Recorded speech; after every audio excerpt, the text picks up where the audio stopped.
Dans l'actualité sportive de ce jour, coup de poker pour Hubert Zgbo, démonstration de force pour le RCK dans la bataille pour le titre. Les Faucons récidivent au nez et à la barbe de l'EFO écœurés par l'USCO.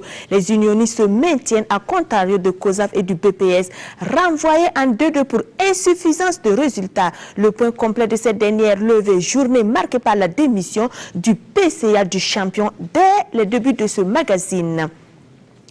L'athlétisme et la lutte, les bons élèves des 8e Jeux de la francophonie. Ces disciplines relèvent le Burkina en lui offrant des médailles de toutes les couleurs. Les lutteurs ont échoué devant l'or mais reviennent avec l'argent et le bronze. Leur performance dans quelques instants.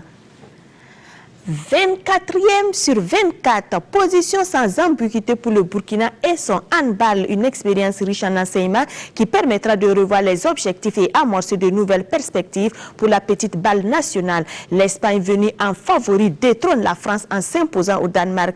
Rendez-vous tout à l'heure. Enfin, les karatékas ont renoué avec le championnat. Le nouveau bureau a tenu promesse en permettant aux pratiquants de la discipline de se mesurer et rafler les titres nationaux de champion. Est-ce le début de la fin des bagarres intestines? Réponse au cours de ce magazine. Bonsoir à tous. Merci de nous recevoir. Le RCK au finish, le champion conserve son titre. Le faux pas n'a pas eu lieu au stade Issoufou Joseph Konombo de Ouagadougou pour le leader talonné par son dauphin. Dos au mur, les Faucons n'ont pas mis du temps pour réagir. Un empressement conclu par un score confortable de 3-1, un résultat qui renvoie COSAF, la victime, méditée en D2 la saison prochaine. Le film du sacre avec Jérôme Tiendrebego. Célébration d'un titre qui a longtemps tendu les bras aux Faucons avant que le spectre de l'échec ne se dessine en fin de parcours. Leader depuis la première journée, Kamoumalo et ses garçons se retrouvent à la 30e journée face à un COSAF relégable pour le match du titre. Aboubakar Sawadogo et ses coéquipiers savent qu'ils n'ont pas le droit de perdre ce match et ils le font savoir dès la 5e minute. Le coup franc de Ousmane Nana est bien repris de la tête par Sidiki Traoré. Sur une balle apparemment anodine. Une balle anodine en tout cas qui a trompé Assamine Kiema. Le RCK mène au score, mais le RCK a besoin de se rassurer. Les Faucons exercent une forte pression qui fait craquer le bastion défensif des jaunes et rouges de COSAF. Michael Ibé est bien servi par la défense adverse. Le deuxième meilleur buteur du championnat sert à son tour Alex Assamoah qui marque le but de la couverture. On joue seulement 9 minutes. Alors qu'on croyait le leader capable d'administrer un carton à son relégable d'adversaire, les deux équipes se tiennent sur ce score de 2-0 jusqu'à la pause. En seconde période, c'est une équipe de COSAF métamorphosée qui se présente sur le terrain. Sa volonté est telle qu'elle réussit la réduction du score sur cette tête de Sani Hippolyte à la 55e minute. Dès lors, COSAF sent que le coup est jouable. Et voici le match relancé. COSAF croyait avoir rétabli la parité au score, mais sur ce coup franc magnifique de Ismaël Lengani, le but est refusé pour hors-jeu de Ismaël Zagri. Les minutes s'égrènent, les espoirs de maintien de COSAF se rétrécissent comme une peau de chagrin.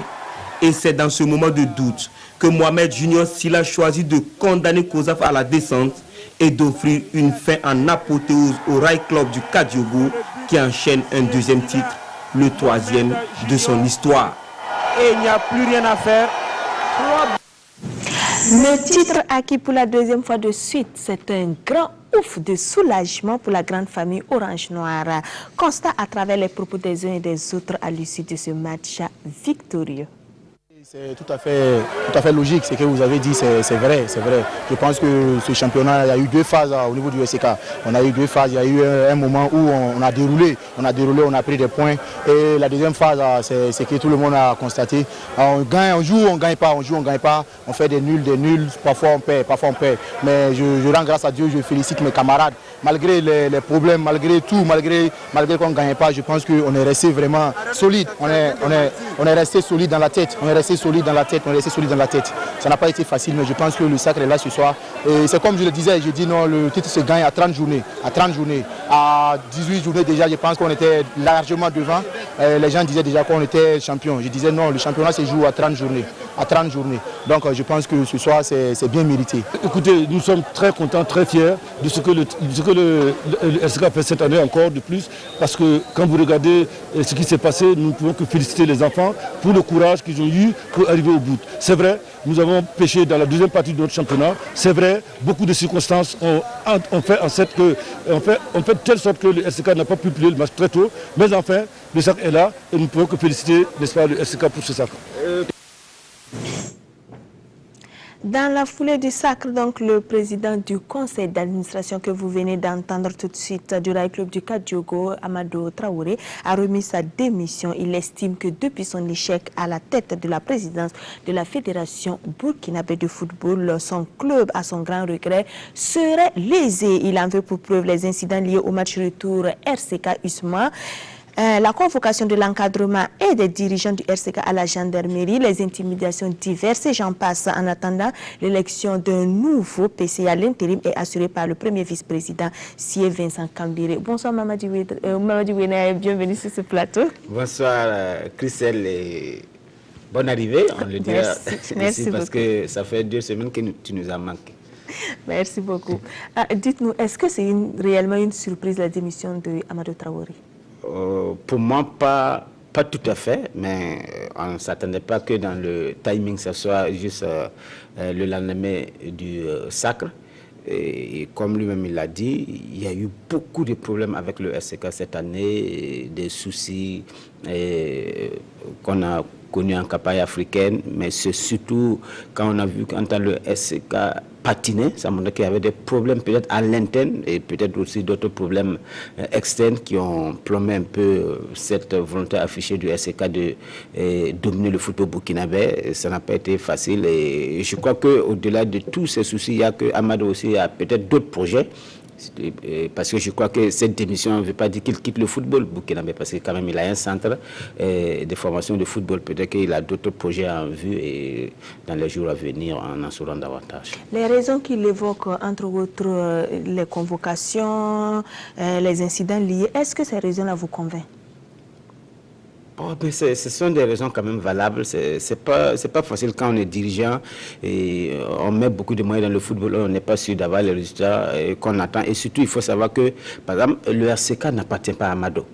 Quand vous avez des soucis et que ça peut se répercuter sur l'avenir du club, vaut mieux laisser ce club-là entre les mains d'autres personnes pour ne pas hypothéquer l'avenir du club. Parce que si c'était, par exemple, un club qui appartenait à Amadou, si un jour Amadou arrive à avoir un club à lui, il ne pourra pas quitter le club dans les moments difficiles parce que ça, c'est sa pauvreté. Personne ne lui reprochera d'avoir insisté pour rester à la tête du club. Donc pour vous, c'est une sage décision. On reviendra à vous tout à l'heure. Les miracles existent bel et bien en sport, mais surtout au football. Hubert Zugbo, Lusco et toute la région des Cascades y ont cru. Le rêve est devenu réalité aux grandes dames d'un des ténors. L'EFO qui prétendait au titre au coude à coude avec le RCK a été surpris et désarmé. Lusco a réalisé le hold-up parfait, un hold-up savamment orchestré qui lui assure le maintien en épopée d'un après-midi magique au stade du Katou de Ouagadougou avec Konsoun Koulibaly, Salif Ouedraogo et Mamadi Wena. Comme David face à Goliath, seule la foi pouvait sauver l'équipe de Bamfora opposée à l'étoile filante de Ouagadougou, prétendant sérieuse au titre avant cette rencontre. Et il fallait avoir du cran et être aussi Hubert Zugbo pour croire au salut en se déplaçant à Ouagadougou. Je dis, Dieu a dit, quand Dieu dit, sa parole, elle reste pas en vain. Quand Dieu parle, quand il dit, il réalise. Ça c'est Dieu, c'est le plan de Dieu. Pour en arriver là, Lusco de Bamfora a dû observer une attitude attentiste en première période. Les visiteurs refusent de jouer le cuir et se recroquevillent dans leur moitié de terrain. Une donne qui ne facilite pas la tâche de Brahma Kabouré. Il nous faut être obligé de tenter un autre dispositif en seconde période. On a dit à nos joueurs de mettre un peu de vitesse au cours du jeu, dans le jeu. Et c'est ce qui va se passer tout à l'heure. Vous verrez ce que ça va donner. Il a fallu que cette phrase de nos confrères de la radio nationale. BPS 30 points, Santos 30 points, USCO et COSAF en deuxième division. Sonne dans les oreilles de Hubert Zoubo pour que le rythme du match change. Les deux équipes vont s'adonner à une rude bataille sur la pelouse. Des occasions se créent du côté des stylistes, mais le réalisme fait défaut à chaque opportunité. La délivrance va intervenir du côté de Banfora à la 82e minute. Mahmoudou Fofana offre à Toutounouvéli son passe pour siéger encore en 2-1 la saison prochaine. Vraiment, tous ceux qui sont Banfora, je les remercie. Je ne sais pas comment dire. Je ne sais pas. Je suis tellement content. Ah ouais. Hein? C'est moi qui ai marqué quoi. Donc, c'est moi qui ai marqué quoi. Voilà mon buteur. C'est moi qui ai marqué. Voilà. C'est mon buteur. Voilà. C'est mon buteur. Donc c'est dit quoi? Quand Dieu dit, il réalise. Parce que Dieu, il est unique. On a préparé le temps de Dieu. Hein? C'est dit quoi? Il faut cacher. Il faut cacher. Et sortir. Vous avez vu qu'à la dernière minute, on est sorti. Tout ça, c'est la technique. Il faut que tu aies un coach. Ça, c'était un mode de coach. L'Étoile n'avait plus perdu en championnat depuis la 19e journée. Et c'est seulement à 8 minutes de la fin du championnat que les garçons de Bourema Kaboré abdiquent. Pendant ce temps, l'USCO voit déjà 2017-2018 en grand. C'est le titre maintenant l'année prochaine. Je vais me préparer pour le titre. Parce que quand Dieu dit là, il réalise. Et si c'était écrit quelque part que l'envoyé de Dieu viendra de la lagune Ébrié pour que l'USCO de Banfora tende ses bras vers le titre. Nous sommes tous pressés donc de voir 2018 pour voir si Banfora va repartir avec le titre ou pas. La bataille du haut sourit au RCK, celle du bas à l'USCO, mais aussi au Santos. Sur le terrain de l'Étoile filante de Ouagadougou, le Santos défendait sa place dans l'élite nationale devant l'USO Issa Balboné. Et ces garçons n'ont pas raté le coach.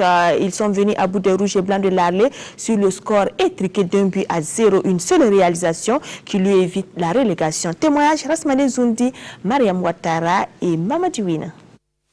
Cela fait quelques minutes que l'arbitre central, juste Ephraim Zio, a sifflé la fin de la partie. Les joueurs de l'Union sportive de Ouagadougou ont déjà quitté le terrain. Les rouges des Angouetins, par contre, attendent l'oreille tendue vers Bobo. Et c'est fait, le Santos demeure en première division. La rencontre avec l'USO a été âpre. Les rouges et blancs de l'Alain n'avaient rien à perdre, mais n'auraient voulu lâcher. La première partie est engagée avec des occasions de part et d'autre, mais pas de but. À la 33e minute, Abdou Sawadgo, qui avait déjà écopé d'un carton jaune, en prend un second sur cette action et est expulsé du terrain. Le compteur lui reste bloqué jusqu'à la pause. La seconde partie demeure sur des chapeaux de roue avec un Santos plus que jamais conscient de sa situation et par conséquent plus déterminé. Une détermination qui finit par payer à la 49e minute sur ce corner qui trouve la tête de Issouf Sakandé. Ce dernier se charge de punir Adama Diarra sur le coup. Dès lors, le Santos FC espère un peu plus. Ce score d'1-0 reste inchangé jusqu'au coup de sifflet final. Le Santos a eu une grosse frayeur, mais reste en première division. Vraiment, on a eu ce métier à l'arraché. Il faut dire vraiment bravo aux joueurs. Je pense que l'objectif est atteint, le maintien est assuré. Je pense que chacun a fait son travail à son niveau. Je dis bravo à tout le monde et tous ceux qui ont œuvré pour que le Santos se maintienne. Il a dit vraiment bravo. Non, il fallait s'y attendre à un match âpre, très difficile, parce que quand tu es en train de mourir et que tu ne le veux pas, tu mets toutes tes armes et tu as toutes tes dernières énergies. Je pense que j'étais prévenu, bon, mais il faut reconnaître aussi qu'on était un peu handicapé par quelques absents. Et puis en plus, on a joué presque 75 minutes, pratiquement à 10. Le bilan de la saison, par contre, reste mitigé, surtout que les Rouges des Angouetins avaient le potentiel pour s'éviter une fin de saison difficile. À la famille du Santos FC de se remobiliser pour les prochains défis.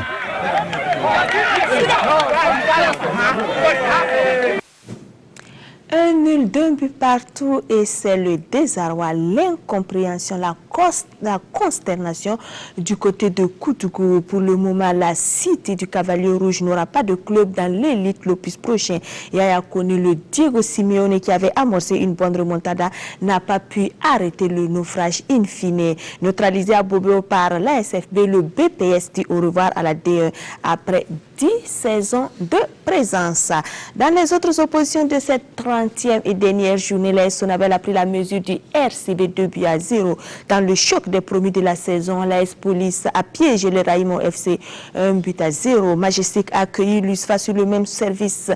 Minimum 2-0. La GEP clôt bien sa saison en malmenant la Sfeyenenga 2-0. En attendant la validation et l'homologation de tous ces résultats par la Ligue de football professionnel, voici le classement provisoire à l'issue de cette dernière levée de l'exercice 2016-2017 de la D1 burkinabé.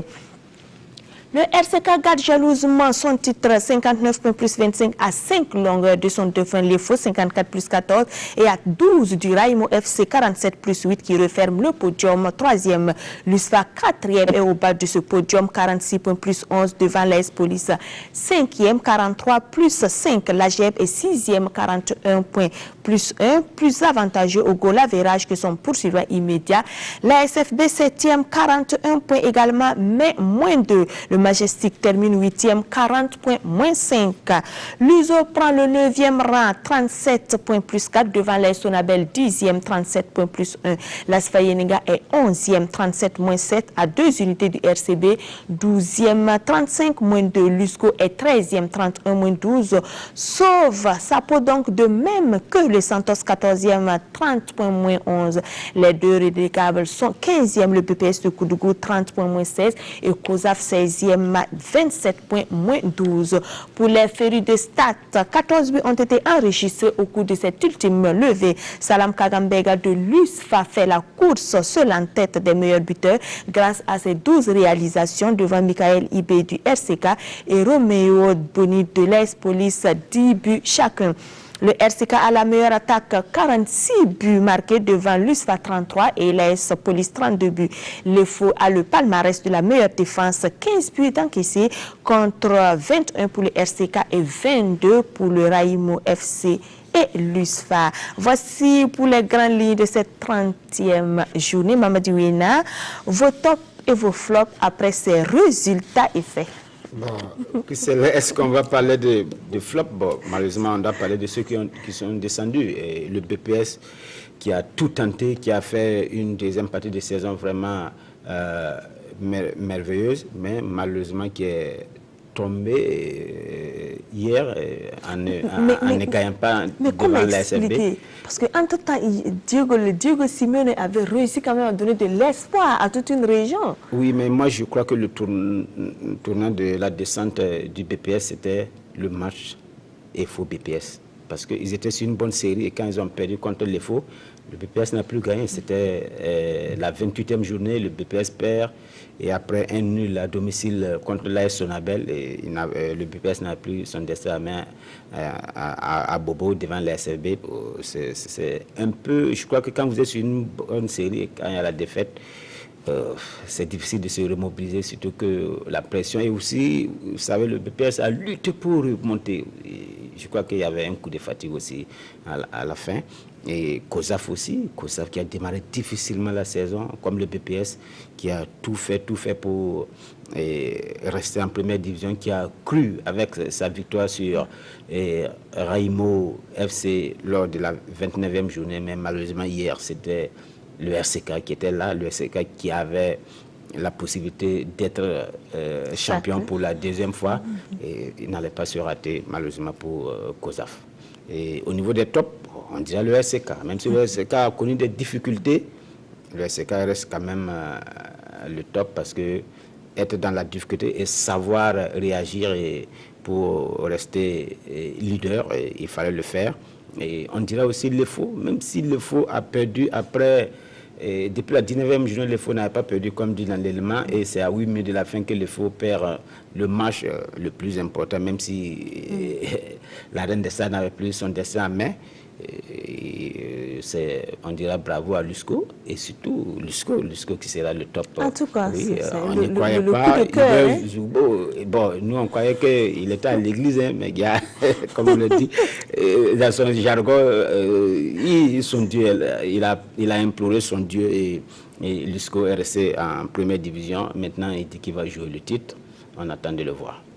Merci beaucoup, Mamadi Wena, pour ces explications. Salitas, en tout cas, devrait jouer dans la cour des grands la saison prochaine.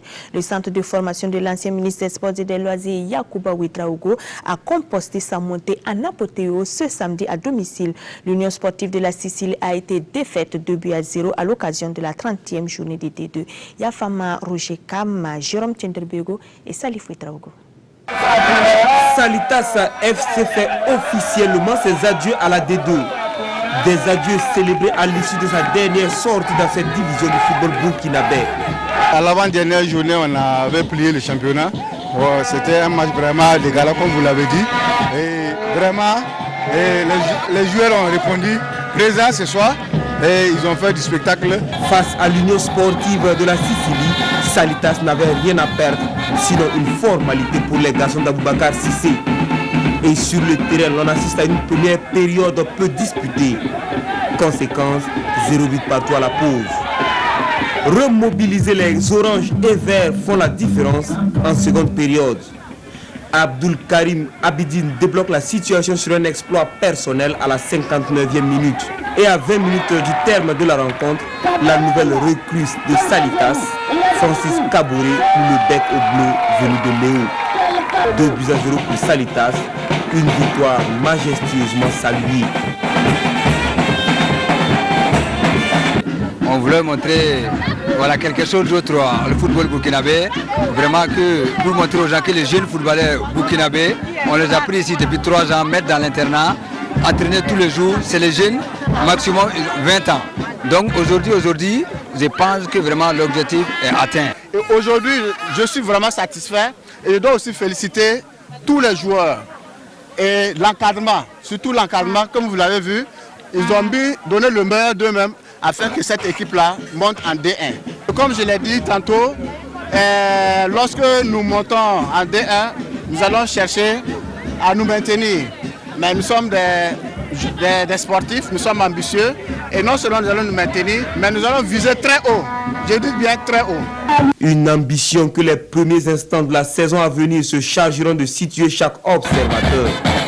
Mais en attendant, le grand Yak et ses poulets peuvent esquisser des pas de danse pour savourer cette montée, leur montée dans les buts face au foot. Dans la poule à la SEC a terminé sur une note positive également, 2-0 devant Zénith de Coupella qui évoluait à domicile. Dans la poule B, Bobo Sport retrouve l'élite grâce à son succès 3-1 sur BSD. Son rival Royal FC a perdu à Tema Bokeh devant l'équipe locale 0-1. Découverte de la D1 pour Salitas malgré les problèmes de son président. Retrouvailles pour Bobo Sport. Comment jugez-vous donc les résultats de cette D2? Oui, la D2 qui a été quand même d'un bon cru cette année. Il y a eu beaucoup de batailles, même si dans la poule A, Salitas a mené très vite la danse et il a fallu un retour de la SEC dans les 5 dernières journées du championnat. Mais malheureusement, Salitas a réussi à gagné son passe pour la D1 et lors de la dernière journée, la 29e journée. Donc c'était déjà fait, c'était connu. Et pour ce match contre l'US Sicile, c'était un match d'égalage. Vous avez vu toute la parade qu'il y avait, tout était déjà vu scellé. Mais maintenant, on a vu le colonel Yak au terrain. Serein, hein? Voilà, serein, alors qu'il est sous le coup d'une suspension d'1 an de la liée au football national. Voilà, on ne sait pas à quel moment cette suspension va s'appliquer, mais on déplore qu'on en arrive là parce que c'est quand même une équipe qui va monter avec son président qui ne sera pas à ses côtés sur le terrain pour la soutenir. Ça va être, on verra. Bon, dans tous les cas, c'est un feuilleton qui est ouvert. On saura comment tout cela va se passer. Et pour Bobo Sport, vraiment, c'est une bonne nouvelle pour le football bobolais. Parce que vous savez que Bobo Sport est descendu il y a quelques saisons, c'était difficile. Et puis Bobo Sport ne s'est pas monté très vite parce que dans un premier temps, dans la poule B, c'était Royal FC. Avant Royal FC, c'était Tema Bokin qui a terminé leader de la phase aller. On ne sait pas si c'est le focus de Modeste qui a créé et a envoyé la pression dans le camp de Tema Bokin. Bon, je plaisante, mais je crois que c'est un coup de fatigue. Quand vous n'êtes pas bien préparé pour la montée, à un certain moment, il y a des coups de fatigue et là, Tema Bokin avait cédé la place à Royal FC qui a mené là-dedans jusqu'à ces 3 dernières journées. Et Bobo Sport a réussi à le faire, et tant mieux pour le football bobolais et le football burkinabé.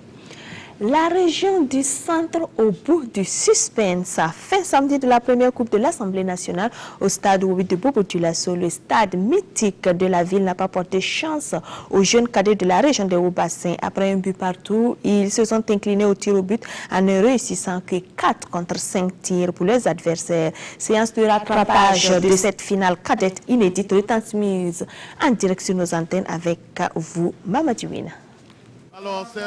C'est un stade Roubi plein à craquer qui a accueilli cette finale de la première édition de la Coupe de l'Assemblée nationale dans sa version cadette.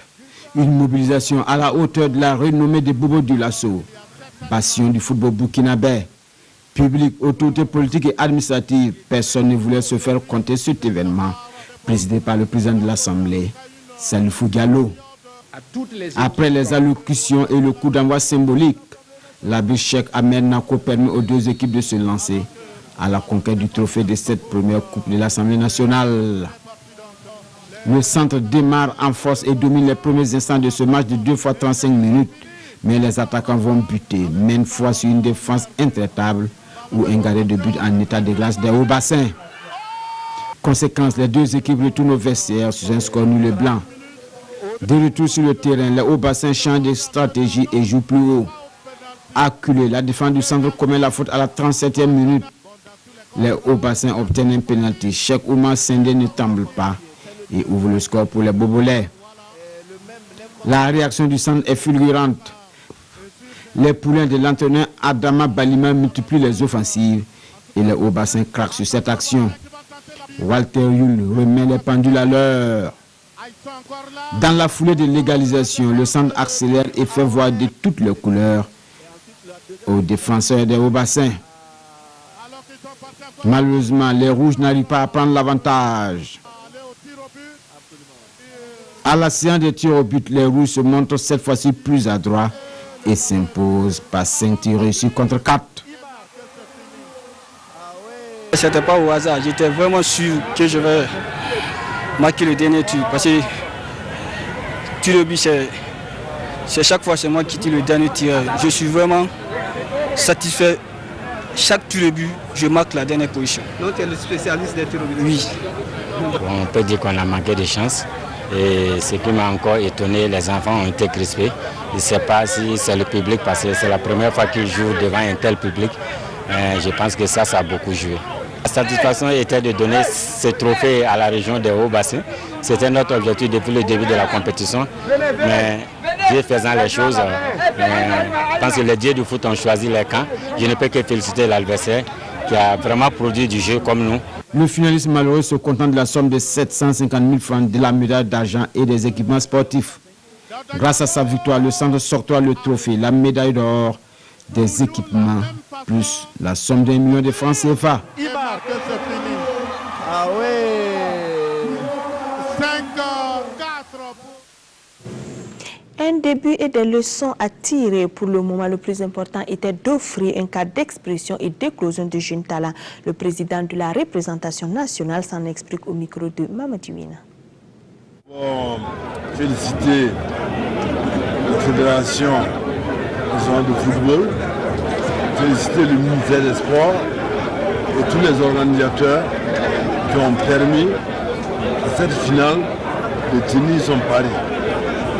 Il faut dire tout au long de ce tournoi, nous avons vu des jeunes, 6 000 au total, s'affronter province par province, région par région, dans un esprit de solidarité, dans un esprit d'humiliation, ce qui augure des compétitions futures plus dynamiques et surtout une volonté de réussir en football au Burkina Faso. L'idée qu'on s'est faite au niveau de l'Assemblée, c'est qu'il faut que le football soit un élément fédérateur de la jeunesse burkinabé. À travers toutes les régions, toutes les provinces, on puisse déceler des talents qui vont constituer l'équipe nationale de demain. Voilà notre idée première. Et nous pensons que ce tournoi a permis d'équiper les provinces qui n'avaient pas du tout un seul élément matériel pour aller dans la compétition. Il y a des provinces qui n'avaient ni maillot, ni marbre, encore moins des ballons. Donc ce tournoi a permis de doter les provinces de ce matériel de base. Nous pensons que les prochaines éditions vont perpétuer et renforcer ce matériel au profit des provinces. Donc pour nous, ce tournoi-là doit se perpétuer dans la durée et engranger des talents nouveaux qui vont profiter à l'équipe nationale et au club du pays. Mamadi Wena, c'est sûr, donc au vu de l'engouement, une version revue et corrigée se profile en 2018. Évidemment, c'était la première édition. C'est vrai qu'il y a eu des résultats engrangés. Déjà même sur le plan du jeu, il y a eu des jeunes footballeurs qui ont montré qu'ils ont du talent. Mais vous avez vu, on a retrouvé les hauts bassins et le centre. Pourquoi? C'est les deux places fortes du football burkinabé. Et c'est dans ces deux villes-là aussi qu'il y a beaucoup plus de centres de formation mieux structurés. Et vous avez vu la majorité des jeunes qui ont évolué. Et samedi à Bobo Dioulasso sont issus de centres de formation. Et donc c'était évident. On aurait aimé voir un club de l'intérieur qui émerge pour arriver en finale, mais ce n'est que la première édition. Je vois que dans les années à venir, nous verrons ça. On a vu, il y a du matériel qui a été un peu donné un peu partout. Vous voyez, le président en a parlé, plus de 274 jeux de maillots, des ballons, 1000 et quelques ballons, des paires de chaussures. Tout cela va donner plus de motivation à ces jeunes-là. Mais il y a des petits soucis. Les petits soucis, c'est sur le plan organisationnel. Et aussi, le plus gros problème reste au niveau de la tricherie, au niveau des âges, voilà, ce n'est toujours pas respecté. Et même les organisateurs l'ont relevé, ils n'ont pas caché. Parce qu'il ne faut pas se cacher. Si on continue à tricher, on n'ira nulle part, même quels qu'en soient les millions qu'on va mettre dans notre football. Et je crois qu'on va attirer l'attention de tous sur ce volet-là. Sinon, je crois que c'est un tournoi quand même qui embrasse. C'est quand même national, c'est plus national même que le championnat de 2-1 qui est un championnat d'élite. Ça, c'est la base, c'est normal. Et je crois que dans les années à venir... Et qui va se rétrécir à 2 ou 3 villes. Voilà, 2 ou 3 villes. Donc, je crois que dans les années à venir, ce tournoi doit avoir normalement des répercussions sur notre football. Bilan mitigé également des sportifs burkinabés au 8e jeu de la francophonie. Après l'athlétisme couvert d'or et d'argent, les lutteurs aussi reviennent avec des médailles, mais argentés et bronzés, 5 au total, mieux qu'en 2013. Depuis Abidjan, Daouda Ouattara et Kalfa Ouattara pour ses exploits. Le titanier n'a pas retenti au parc des sports de Trècheville. En lieu et place, on a assisté à une razzia du Sénégal. Une victoire sans bavure du pays de la Teranga dans la lutte africaine. Le Sénégal a donc fait main basse sur les médailles dans les 8e jeux de la francophonie. Mais les étalons lutteurs ont fait mieux qu'en 2013. 2 médailles de bronze, Josiane Nabi dans les 60 kg d'âme et Éloi Zerbo dans les 100 kg hommes. Laure, quant à elle, a fui le Burkina. 3 finales, 3 défaites. En finale par équipe, le Sénégal a dicté sa loi. 5 combats, 5 défaites pour les étalons. Les dés semblaient déjà jetés pour les finales individuelles côté burkinabé. Face au Sénégal dans la finale des 86 kg, le Burkina s'incline. Idrissa Zon doit encore s'entraîner. On espérait un sursaut de la part de Romaric Kawane dans les 120 kg hommes. Malheureusement, l'étalon a croisé plus fort que lui. Les autres physiquement étaient mieux que nous, même techniquement. Si toutefois arriver, si on peut toujours travailler un peu plus que ça, je pense que les éditions à venir, ça peut donner. C'est la joie, je suis contente parce que j'ai eu une médaille de bronze. Je fais plus de fois pour avoir une médaille d'or. Aujourd'hui, on a 5 médailles, dont 3 d'argent et 2 de bronze. Je pense que le résultat est positif. Parce que vous voyez que les lutteurs sénégalais, c'est des lutteurs qui ont été très bien préparés. Ils ont préparé leur compétition et c'est un des professionnels. Donc on ne doit pas rougir. On ne doit pas rougir parce que la moisson est vraiment très bonne. Lentement mais sûrement, le Burkina se repositionne comme pays de lutte. Saluons le travail de Pierre Badiel et de son équipe. Bravo aux médaillés burkinabés au Jeux d'Abidjan 2017.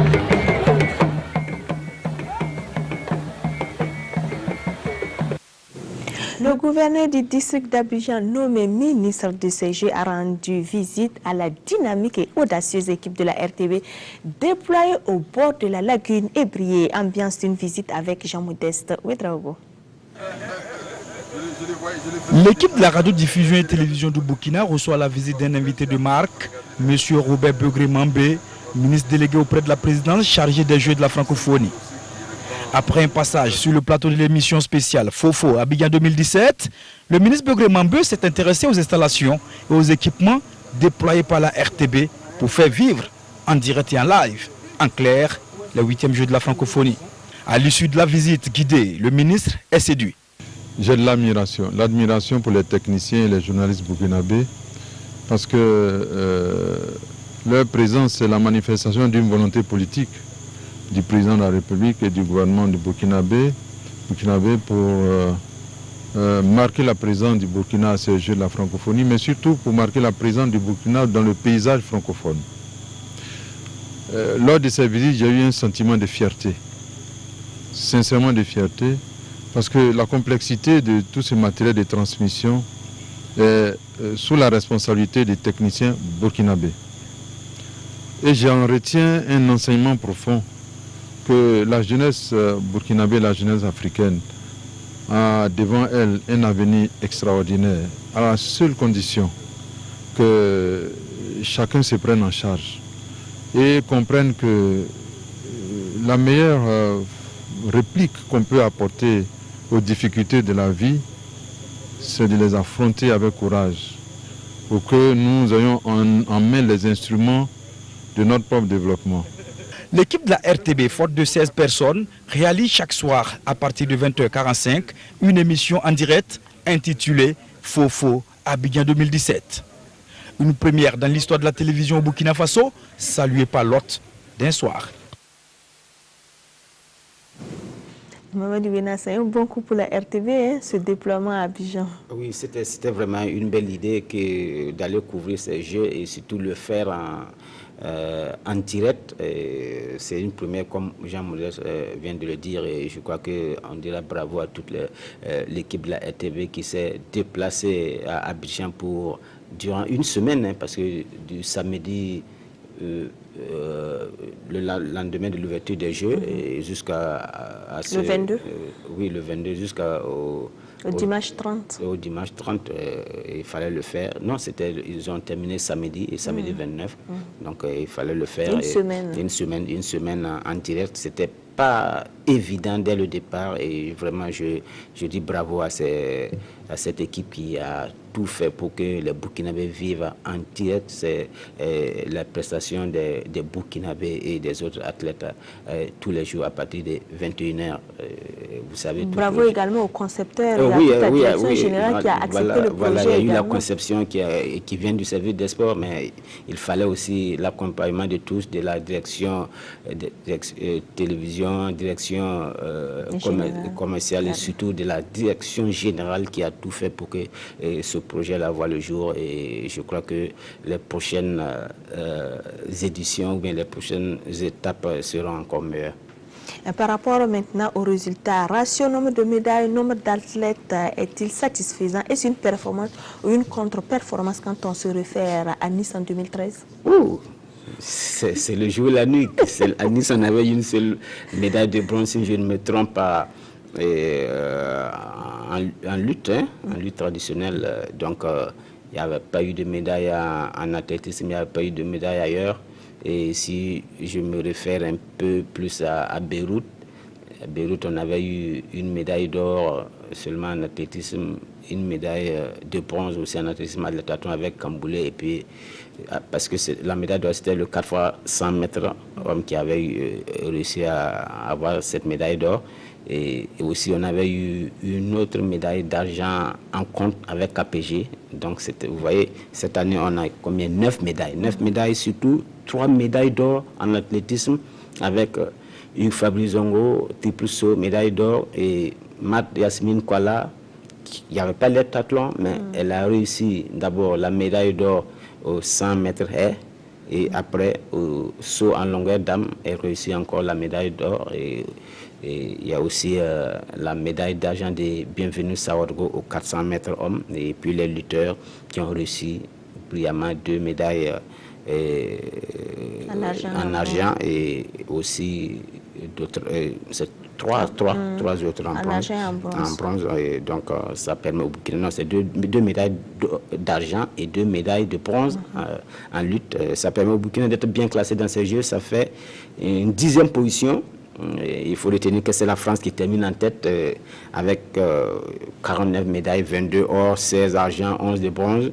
Le premier pays africain, c'est et deuxième d'abord le Maroc, 13 médailles d'or, 14 médailles d'argent, 15 médailles de bronze, ça fait 42. Et le premier pays d'Afrique noire, c'est le Sénégal qui vient en 4e position avec 10 médailles d'or, 8 médailles d'argent et 15 médailles de bronze, ça fait 36 au total. Et le pays organisateur, on ne peut pas oublier le pays organisateur, la Côte d'Ivoire, qui a terminé 6e avec 6 médailles d'or et 8 médailles d'argent et 5 médailles de bronze, ça fait 19 au total. Il faut savoir que le Burkina en athlétisme était jusqu'au dernier moment le premier pays de l'Afrique de l'Ouest en termes de médailles. Donc il faut saluer vraiment cette performance des athlètes burkinabés. Je pense que ces performances seront récompensées à la hauteur des attentes, parce que moi je ne comprendrais pas qu'un pays qui a la possibilité d'envoyer des supporters supporter d'autres équipes, d'autres sélections nationales ne puisse pas satisfaire et récompenser des athlètes à la hauteur. Parce que de par le passé, on a vu des athlètes qui ont eu des médailles d'or dans les championnats d'Afrique qui sont venus, n'ont même pas été réussis, n'en parlons pas d'être récompensés. Je crois que cette fois-ci, on ne fera pas le coup.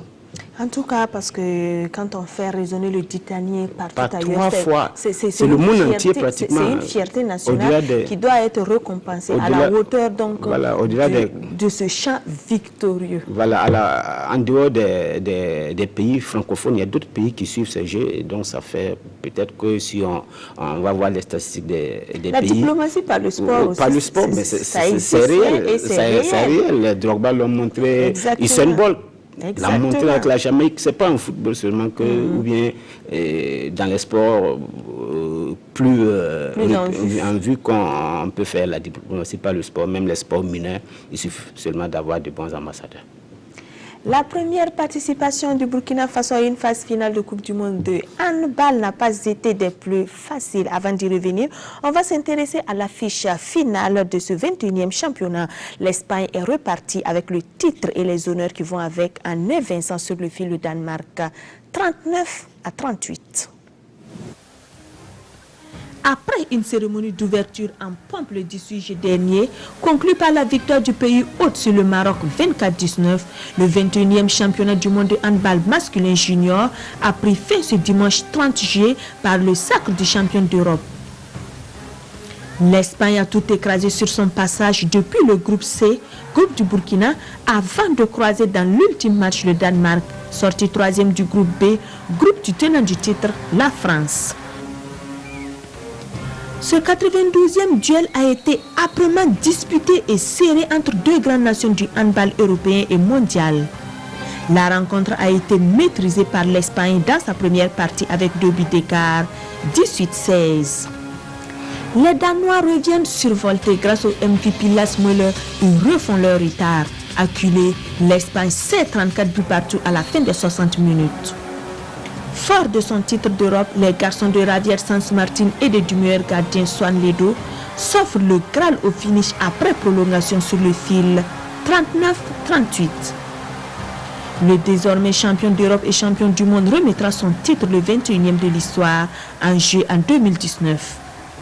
La France, venue avec l'or, repart avec le bronze. L'Algérie termine au 14e rang. La Tunisie, championne d'Afrique, est classée 7e avec en prime le titre de meilleur buteur pour son numéro 77, Zaïd Skander, la terreur des gardiens. Le Burkinabé s'en souvient, auteur de 76 réalisations.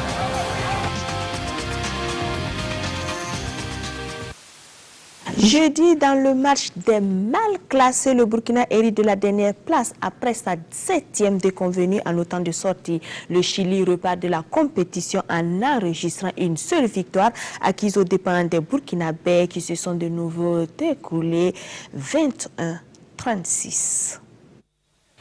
C'est la coupole d'Alger qui a accueilli la dernière sortie des étalons en terre algérienne. Face au Chili, le Burkina disputait l'une des 2 dernières places. Entre les 2 nations les plus faibles de ce 21e championnat du monde masculin junior, le jeu a été serré dans ces 10 premières minutes. Les Chiliens commencent à prendre de l'ascendant et arrachent un avantage de 3 buts à la pause, soit 14-11. À la reprise, le Chili, fort de son expérience de 6 participations à une telle compétition, conforte son assise. Les novices du haut niveau tombent pour la 7e fois en autant de sorties, 21-36 et se retrouvent 24e sur 24. Bien vrai que le bilan n'est pas ce qu'on espérait, mais je pense que cette sortie nous a donné un certain nombre d'enseignements sur la pratique même de la discipline. C'est au moins 9 joueurs qui tournaient. Et après le 3e match. Donc c'est vraiment éprouvant et je pense qu'à l'avenir, on prendra plus de dispositions pour envoyer plus. With potential. Many times. C'est une équipe qui a d'énormes potentialités. Malheureusement, quand vous ne jouez pas souvent ensemble, cela se ressent à travers vos mécanismes. Mais je crois que ce collectif a une belle marge de progression. So have a potential to grow up fast. Une première expérience, une première participation qui, espérons-le, ne sera pas une dernière. La haute compétition a de nombreuses exigences qu'il faut consolider. Même si le Burkina n'a pas été brillant sur l'aire de jeu, il repart de la compétition avec le titre de nation la plus sympathique, ce qui dénote un bon comportement d'ensemble pour ce groupe à l'avenir prometteur. Que penser, que dire, que retenir de cette première sortie internationale? Beaucoup de leçons et un seul constat. Les étalons U21 avaient en face plus expérimentés, plus aguerris et plus doués. Voici quelques avis recueillis sur place à Alger avec la complicité de Souleymane Sanou. Et je pense qu'il faut encore encourager la participation de nos joueurs là aux différentes compétitions. On ne participe pas beaucoup aux compétitions. Nos joueurs étaient très fatigués parce qu'ils n'ont pas l'habitude de grandes compétitions. Ils n'ont pas l'habitude de jouer à un rythme aussi élevé. Et donc, c'est au niveau national qu'il y a encore beaucoup plus d'efforts en ce qui concerne le handball et que également au niveau régional, que nos joueurs également puissent sortir. On remarque qu'il n'y a pas beaucoup d'investissement au niveau du handball. À ce championnat, ce que je retiens surtout, c'est l'organisation et des autres équipes, leur jeu, leur manière de jouer, le haut niveau. Voilà, on a rencontré le haut niveau chez nous, on n'a pas un niveau assez élevé comme la leur. Eux, ils s'entraînent ensemble depuis minime. Ils sont ensemble depuis minime, cadet, ils évoluent. Voilà, alors que nous, on a eu à peine 2 mois de préparation. Voilà, il y a tout ça qui fait que voilà, ça joue un peu. Nous avons pu toucher du doigt de la haute compétition. Vous savez, vous-même étant là, vous avez vu comment ça s'est passé. Donc je pense que notre manière de voir le handball va changer. On a déjà pris contact avec l'IHF pour avoir des formations pour les entraîneurs afin que notre manière de jouer puisse changer. Parce que vous avez vu que nous sommes seuls typiquement à jouer notre handball. Alors que pour tendre vers le haut niveau, il faut qu'on change vraiment de manière de jouer.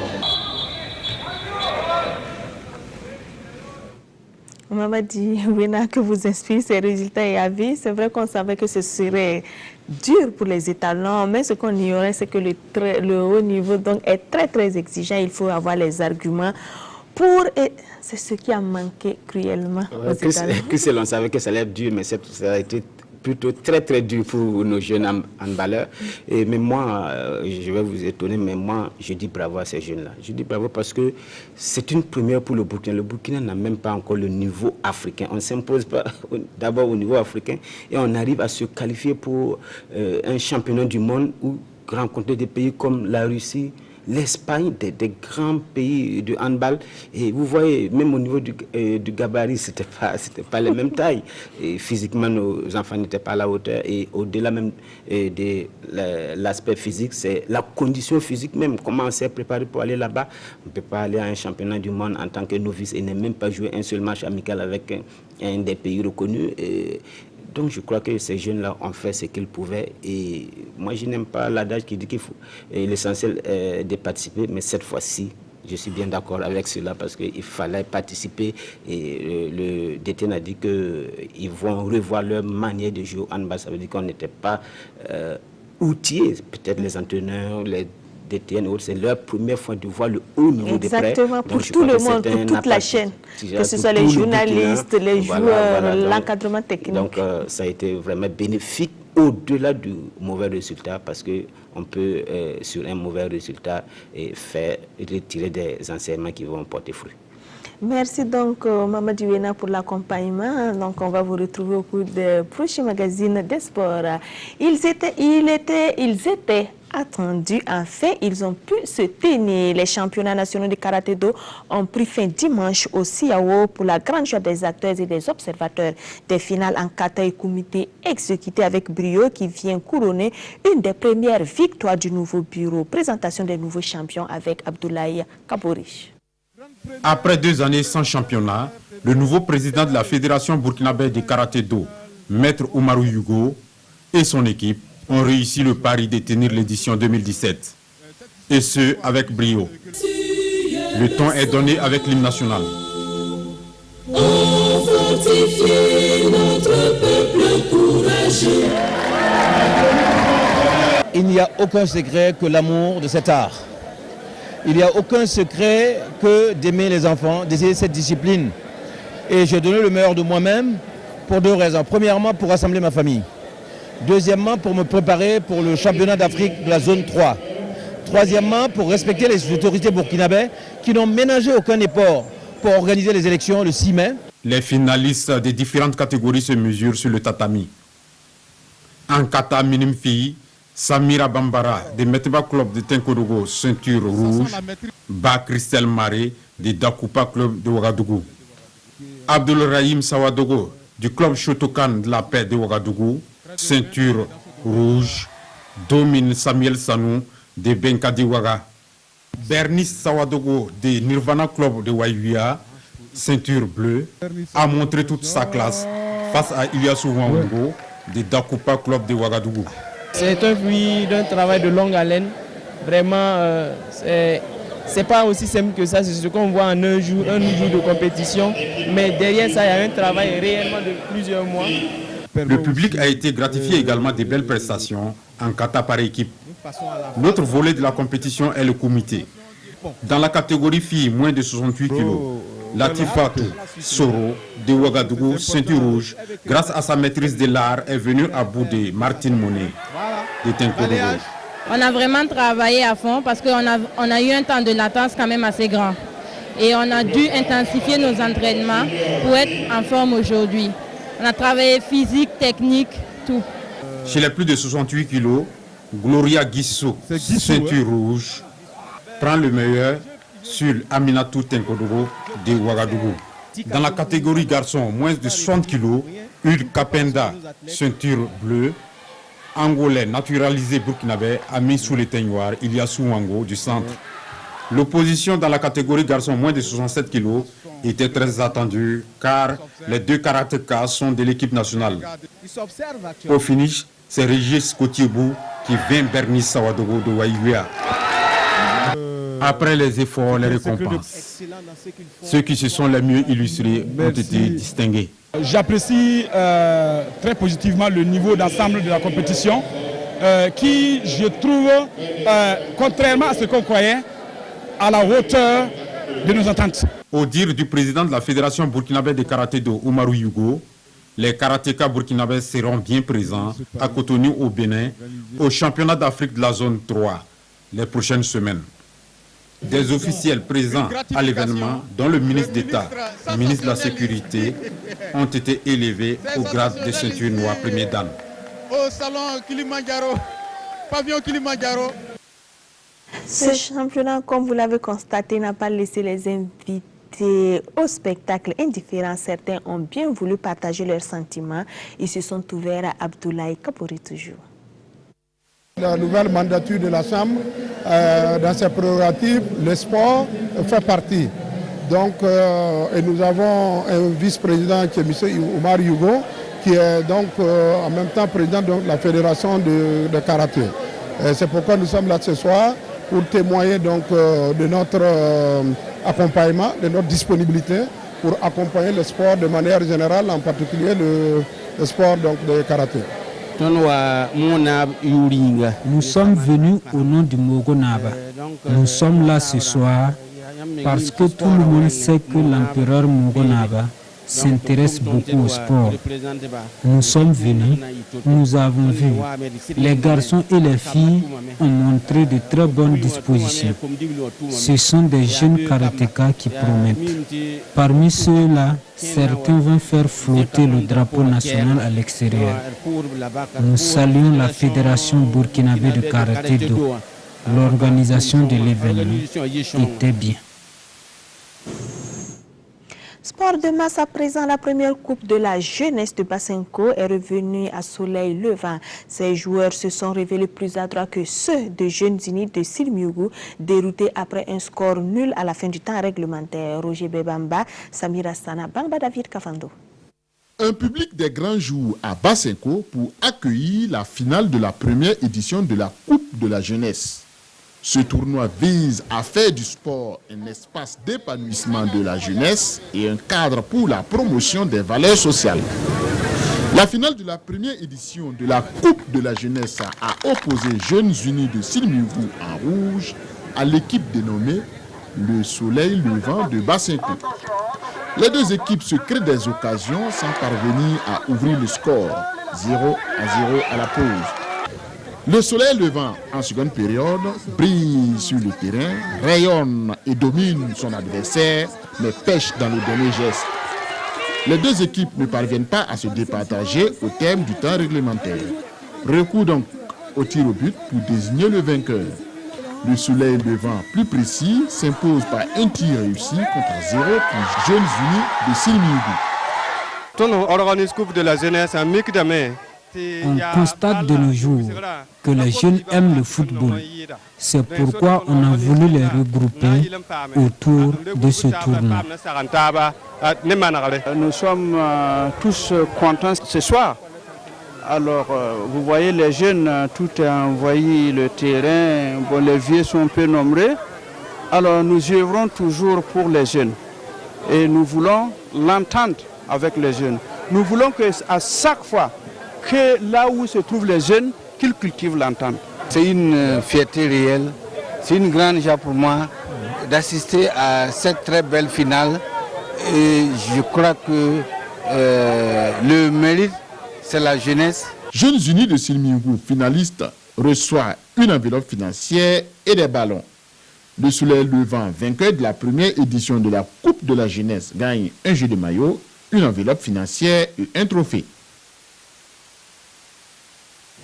Le sport pour marquer la journée internationale de la population. L'initiative des femmes du ministère de l'économie et des finances tenue jeudi dernier a donné le top départ avant le match de gala en clôture samedi. Le point de ces événements avec Kwale Nebie, Mariam Ouattara et Bangba David Kafando.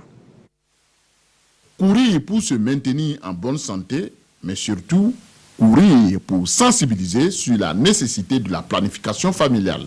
Plus qu'un cross, cette course à travers les artères de la capitale est un plaidoyer. Ce n'est pas seulement un moyen de montrer nos skills de cross et de fitness, mais c'est aussi un moyen de communication pour dire à la population que la planification familiale est importante, parce que si nous arrivons à maîtriser la croissance de même façon que notre croissance économique, ça va aider à capturer ce qu'on appelle dividende démographique.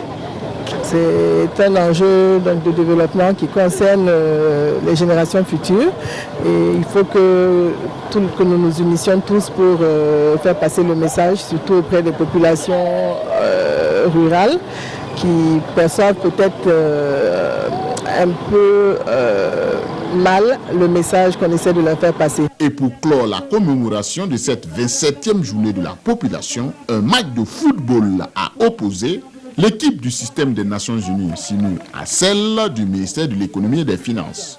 Une rencontre dominée par les économistes plus en jambes que leurs adversaires du jour. La preuve, le ministère des Finances l'emporte en trouvant le chemin des filets par 4 fois contre 1 pour le SINU. Personne n'a gagné.